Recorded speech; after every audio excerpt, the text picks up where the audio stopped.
Neste vídeo, iremos repassar as respostas da prova de vestibular do dia 4 de dezembro, no período da manhã. Vamos lá? Na questão de matemática, tínhamos a seguinte situação. Em sua viagem aos Estados Unidos, um turista levou $1.000 de reserva comprados a R$ 3,82 por dólar, já incluso o imposto sobre operações financeiras. Gastou 30% e, na volta, vendeu o que não gastou por R$ 2.793. O lucro com o dinheiro não gasto foi de: alternativa A, 3,11%. Alternativa B, 26,88%. Alternativa C, 30%. E alternativa D, 4,45%.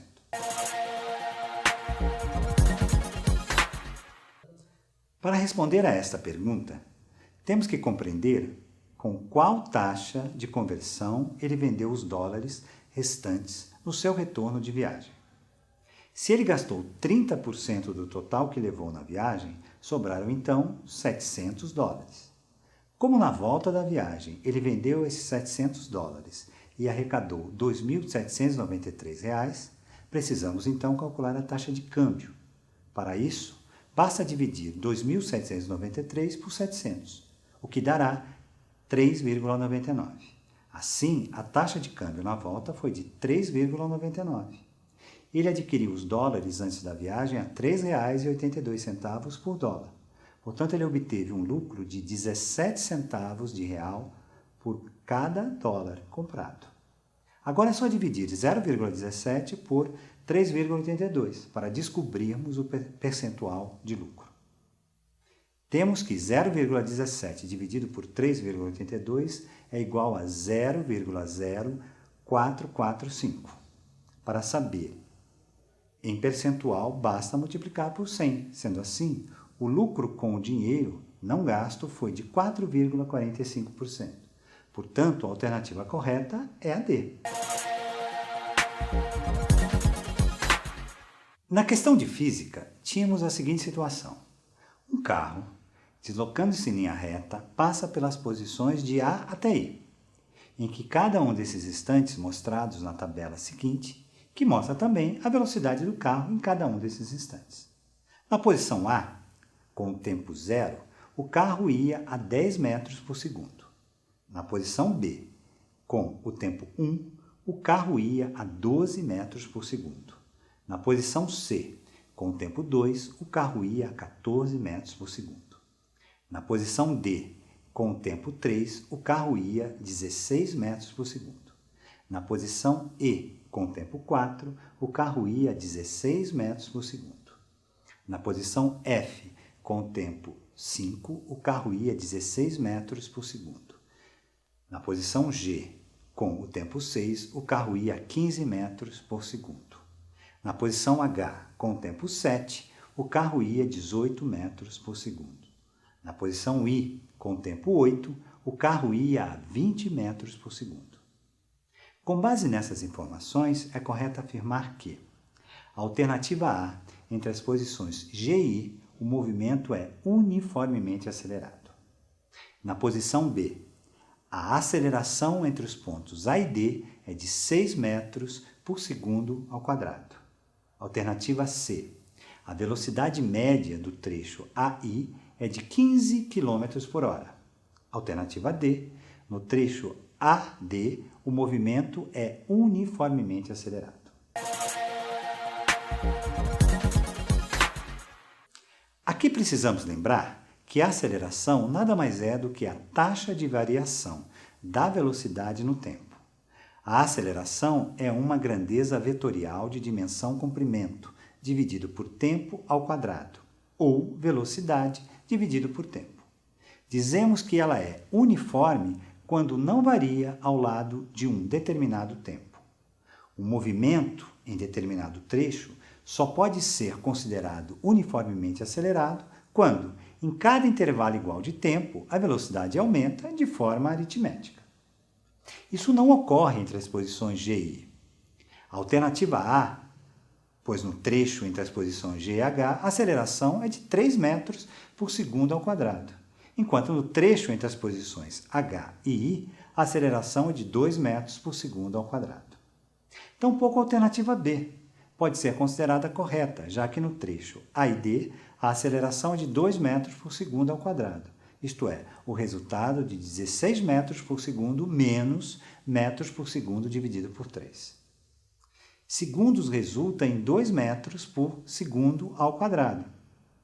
Também a alternativa C deve ser descartada como correta, já que o carro, nesse percurso, percorreu 137 metros em 8 segundos, o que resultaria aproximados 17 metros por segundo de velocidade média.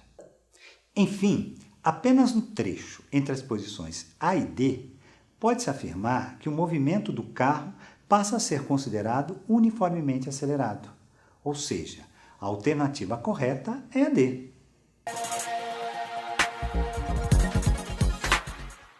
Para a questão de história, pedíamos a leitura de um fragmento da obra de Gilberto Freire, Casagrande e Senzala, que fala sobre o particular desenvolvimento da língua portuguesa em território brasileiro. A partir das ideias do texto, era pedido que fosse assinalada a alternativa correta.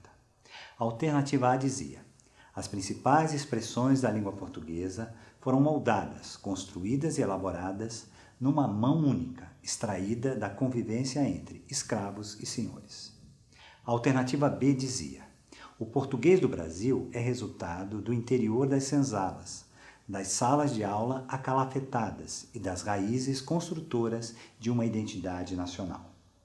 A alternativa C dizia: para muito além das relações Casagrande e Senzala, senhor e escravo, senhor moço e mucamas, a nossa língua aponta uma relação íntima e a sutil dinâmica de nosso passado colonial.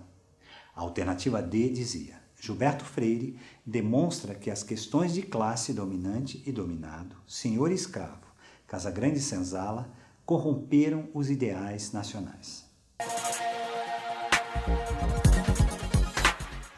Para responder corretamente à questão, é indispensável ler com atenção o trecho do livro Casagrande e Senzala, citado no enunciado. Segundo o trecho do clássico de Gilberto Freire, a língua portuguesa no Brasil é parte importante da nossa formação cultural, cuja natureza é colonial. Tal fato explica as diferenças entre o português falado em Portugal e aquele falado no Brasil. A alternativa que aponta essa síntese está na letra C. A questão de inglês pedia a leitura e interpretação de um texto sobre os altos níveis de emissão de gases poluentes. Logo após, fazia a seguinte pergunta: According to Barack Obama, he expects that in Paris. Alternativa A: They discuss a lot about the issue. Alternativa B: They come to an agreement about the issue. Alternativa C: China reduces its gas emissions. Alternativa D: European countries participate too.